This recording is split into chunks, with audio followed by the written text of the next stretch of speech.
love and betrayal, greed and murder. It's set in this interesting world of contrasting ideologies and what's right and wrong, and has a great philosophy about it.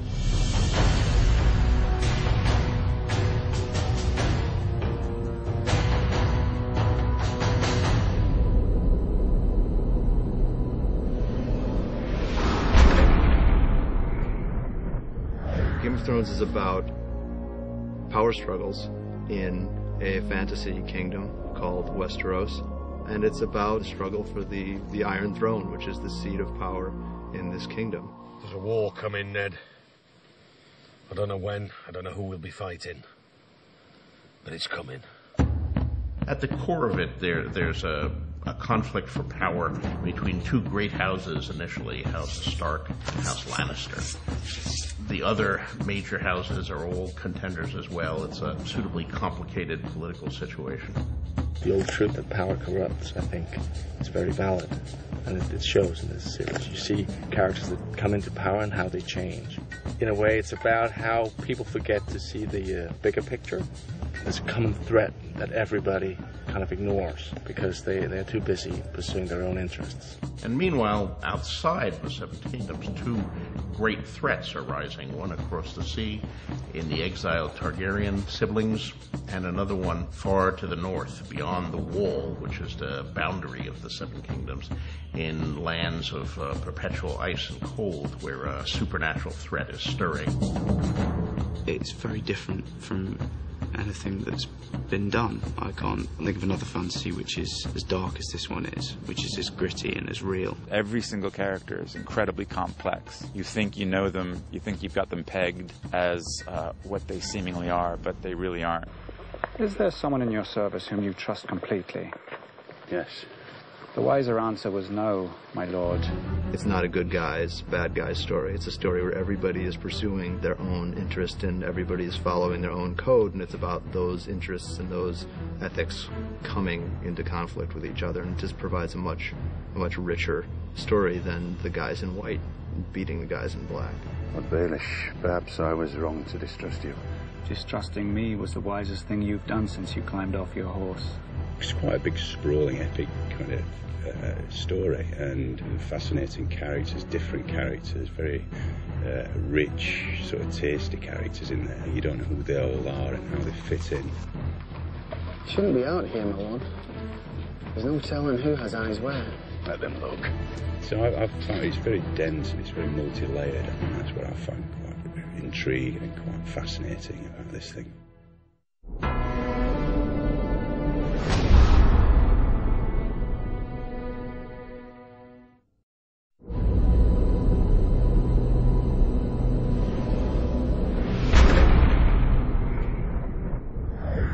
Ned Stark is the center of the series.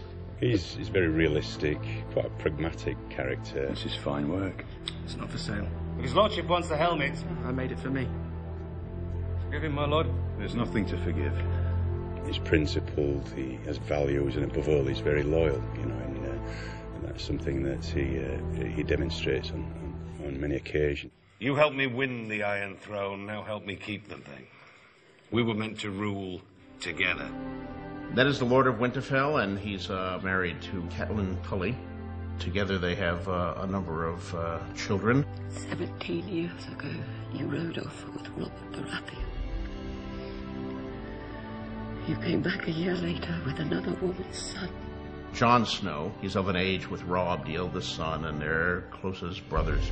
I would say Jon Snow is a young hero in a lot of ways. Well, Lord Snow, it appears you're the least useless person here. Personally, I think there's a hell of a lot of inner turmoil if he's fighting between his ambition to be someone and to make a mark on things. I'm ready. You're not going. You're no ranger, chap. Here. The man gets what he earns. When he earns it. His ambition can and does make him do quite extreme things. The Lannisters are the Queen's family. Robert Baratheon, the king, wed the daughter of another Grace House, Cersei Lannister. She is the queen of the Seven Kingdoms. She's quite tricky, layered and power mad. She's smart and political. She has a very hard time trusting anyone. You're just a soldier, aren't you? You take your orders and you carry on. I was also trained to kill my enemies, Your Grace. As was I. There's a definite sense with Cersei that if it will further her game of power, she'll get rid of anybody. It doesn't really matter. Jaime, her twin brother, is one of the members of the King's Guard. It would be good to have you on the field. Competition has become a bit stale. I don't fight in tournaments, because when I fight a man for real, I don't want him to know what I can do. He is a soldier, and he doesn't care about the politics. He knows the game, and he does not want to be directly involved in it. Cersei and Jaime also have another brother, Tyrion Lannister. Tyrion Lannister, because of his size, has had a very complicated upbringing in relation to his father and his sister. He's very well read. He gets 0 powers with physical defenses, so he has to defend himself with his wit and charm. Why'd you read so much? Look at me and tell me what you see. Is this a trick? What you see is a dwarf. My brother has his sword, and I have my mind. And a mind needs books like a sword needs a whetstone. There's a set of characters that you also encounter who are across the narrow sea on an entirely different continent. May I present my honored guests, Viserys of House Targaryen, the rightful king of the Andals, and his sister, Daenerys of House Targaryen. He's a man on a mission. He's fairly obsessive about one thing, which is regaining his crown. When they write the history of my reign, sweet sister, they will say it began today. He's very bitter and resentful of the people who took it from him, and he carries a huge burden. His sister is Daenerys Targaryen, also known as Daenerys Stormborn. Tell them to stop. You want the entire horde to stop? For how long? Until I command them otherwise. She goes on such a journey. She gets put up with a lot of obstacles coming her way, and every time she overcomes and she succeeds, and she kind of just gets stronger and stronger as she goes on. She's an incredible, incredible, wicked person. There's plots within plots and wheels within wheels, and many people competing for one seat.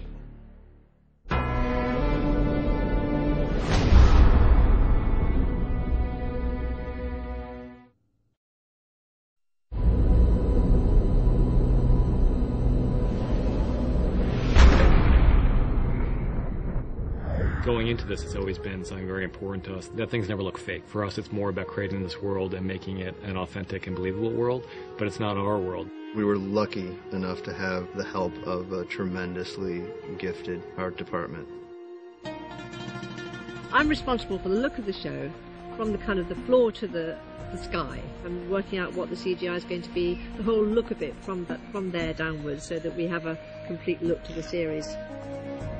You've got to create a world from scratch that feels like you're in a different time and different place. So it's creating different environments that work, that feel real but don't feel like, you know, either contemporary or known periods. That's the main thing. The biggest challenges have been, I guess, the scale of the event. We've created very high standards for ourselves. It's a lot of bits to this, and it just has been a lot of stuff to pull together. Gemma Jackson really ranged far and wide to find the artistic resources and the stylistic resources to give us a world we haven't seen before.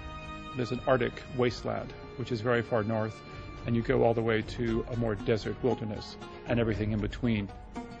Our brief was to try to combine interesting visual elements from a lot of different societies and periods. So we spent a lot of time researching medieval Europe.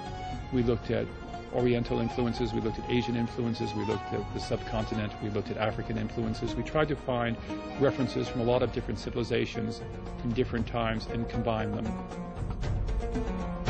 You try and create a world that's based in real physics, even if it's fantasy. There has to be a reality to it, or it will just look like a set. So you're always trying to think, right, how would these people live? What would they need? Why would they put things where they do? How would it be? I think the approach we want to take is that, yes, it is fantasy, but it's very grounded in reality. And I think we want to make it as real as possible. And that's the same approach we're taking with absolutely everything. And I think as the series goes on, you'll see the great difference between the 4 worlds in which the series inhabits. So it's very important that it have a completely different look, and that the light be different, and the topography. We've been given the luxury of being able to span various countries. So we scouted probably, 14 different countries when we're trying to decide where to shoot and why ultimately we decided to shoot in Northern Ireland. You drive 25 minutes and you're at some beautiful forest somewhere, and you drive 45 minutes, you're at this great old castle. It's a huge scale. Shooting simultaneously in 2 different countries, as Malta and Ireland, is a challenge, but it's great fun. We love it. It's one of the fun things about this show is that we get to make it up. We're not queuing to any particular historical period, absolutely. This is a fantasy series, and that gives us a lot of freedom, and that's part of the fun of it. Fantasy is always bigger. I mean, fantasy is larger and more colorful and more exciting, I think, than history. So you take your inspiration from something in history, you make it much bigger and perhaps more dramatic. It's just the best story. It's fascinating, and there's so many twists and turns. And when you think you've got it figured, it completely changes its mind, and you follow it and you get excited by it. There's real emotion and there's real relationships that you can understand and relate to, and it's just brilliant. It's a wonderful story. This interesting combination of a very real world with an overlay of fantasy is a pretty intriguing combination, and I think it's something that you've seen nowhere else on television currently. I don't think anybody will do it quite the way HBO does. What do you know about fear? Fear is for the winter, when the snows fall 100 feet deep. Fear is for the long night, when the white walkers move through the woods. When the sun hides for years, and children are born and live and die, all in darkness. That is the time for fear, my lord.